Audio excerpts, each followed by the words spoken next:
get some perspectives from the region. Now, as we bring in Daniel Rubenstein, who is a Middle East analyst at the Israeli Citizen Spokesperson's Office. Daniel, great to see you again.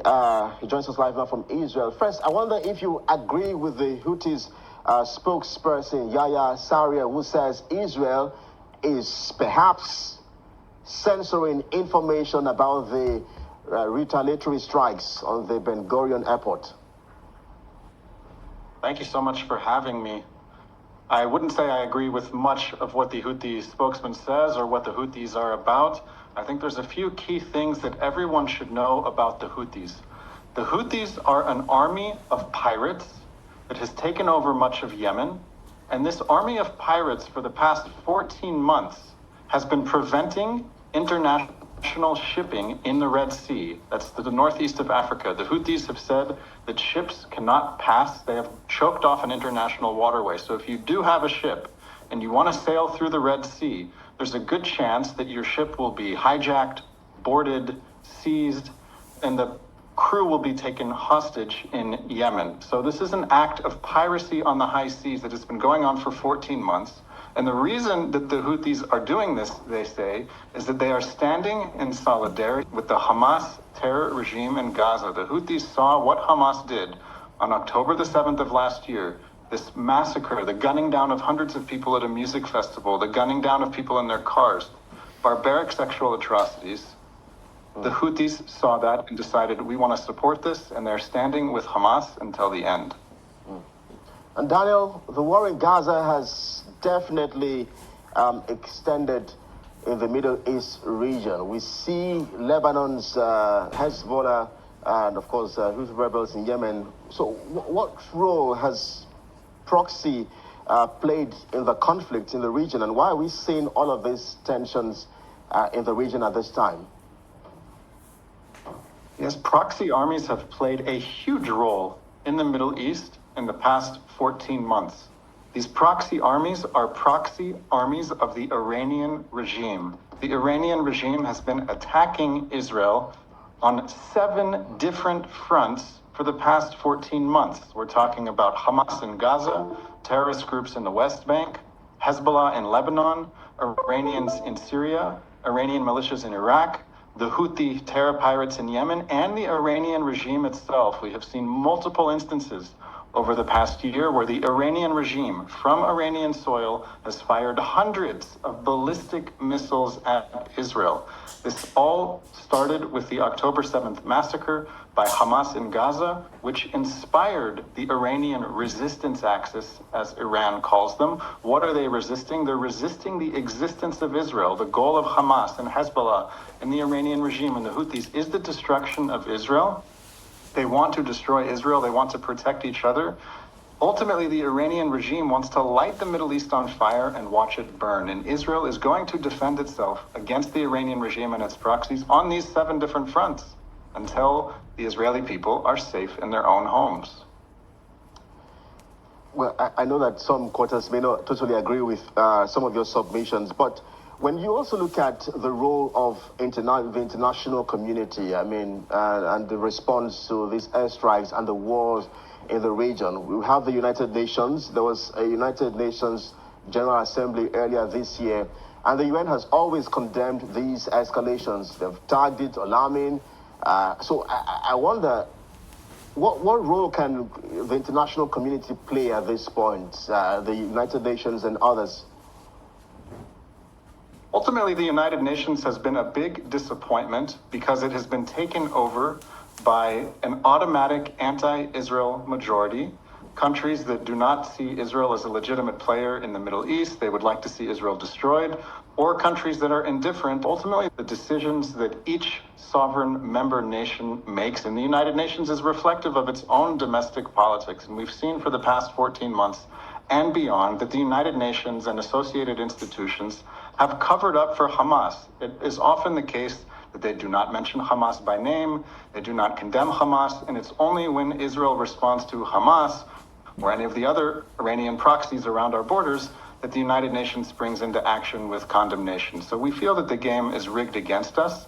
And ultimately, we are only going to rely on ourselves and our partners operating outside the framework of the United Nations, which is, in my opinion, beyond repair. And Daniel, you are inside the camp of the Israeli spokesperson's office. You have your eyes and ears on the ground. So what would you describe as the potential future scenarios for the conflict in the region? Is there any possibility of a negotiation? Any possibility of us seeing some sort of peace in the region anytime soon?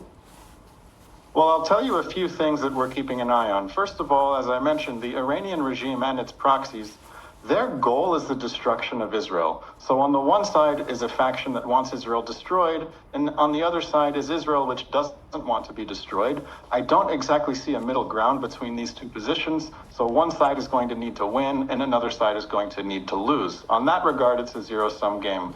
I'm also keeping a very close eye on the situation for the Israeli hostages in Gaza. Remember, on October 7th of last year, when Hamas invaded Israel and massacred 1,200 people, Hamas took 251 hostages into Gaza. There are 100 of them still in Gaza. They must be released immediately. Hamas seized hostages and is demanding a ransom for the hostages that it took, including a baby.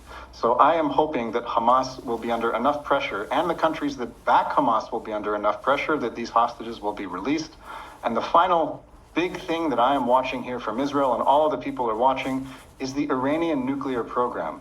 The Iranian regime wants to destroy Israel, and the Iranian regime is also acquiring the means that will enable it to destroy Israel. If the Iranian regime gets its hands on a nuclear bomb, that will be a new Middle East, and there will be no going back. So I'm hoping that the entire international community, led by the United States, led by the incoming Trump administration, will pressure the Iranian regime to give up its military nuclear program, because there is no greater threat to Middle East peace and security and a better future for all the people of the region than an Iranian regime with a nuclear bomb.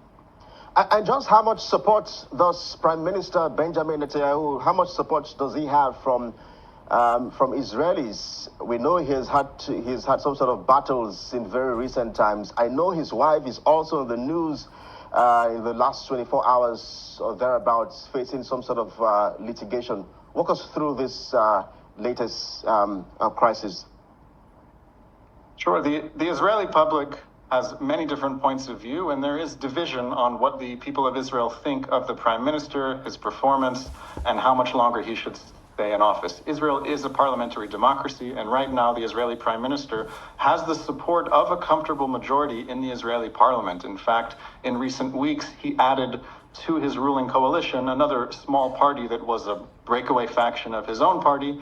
That party was called the New Hope Party, and it is led by the foreign minister now of Israel, Gideon Sa'ar, who is part of Netanyahu's coalition and gives the prime minister of Israel a little bit of maneuvering room if he wants to break away from some opinions of some of his more conservative or religious or right-wing factions. But at the moment, Netanyahu remains the prime minister of Israel, and he will be the prime minister of Israel until either the Israeli parliament overthrows him, as is possible in any parliamentary democracy any day, or his term will be finished in a couple of years and there will be new elections, and the people of Israel will have their decision to make about who should be their next prime minister. And Daniel, for a country at war, and perhaps on a lighter note, walk us through what the mood is regarding the festivities, and perhaps how did you celebrate your Christmas and the holidays generally? Well, thank you for asking about the mood of the people of Israel. We tend to have both a bit of optimism and a bit of pessimism at the same time, and when you combine them, we have a sense of realism. We understand the war that we're fighting. We understand that we are fighting the Iranian regime and its proxies on 7 fronts, and it is a difficult war. Our soldiers are paying a price to keep the people of Israel safe. As you mentioned, it is the holiday season. Most of the people of Israel, about 80%, are Jews. They're celebrating the holiday of Hanukkah, which began a couple of nights ago. It's an 8-night holiday, and about 2% of Israel is Christian, and they are celebrating the Christmas holiday, which was December 25th, or if they're Greek Orthodox, they will be celebrating it in the very very near future. So on the one hand, we are celebrating the holidays. We do choose life. We want to live. We want to be happy, and we want to go about our lives. But we remember that we are at war, and we remember that there are still 100 hostages, 100 Israeli hostages in Hamas's underground terror dungeons in Gaza, and we cannot truly celebrate and be happy until all of them are home.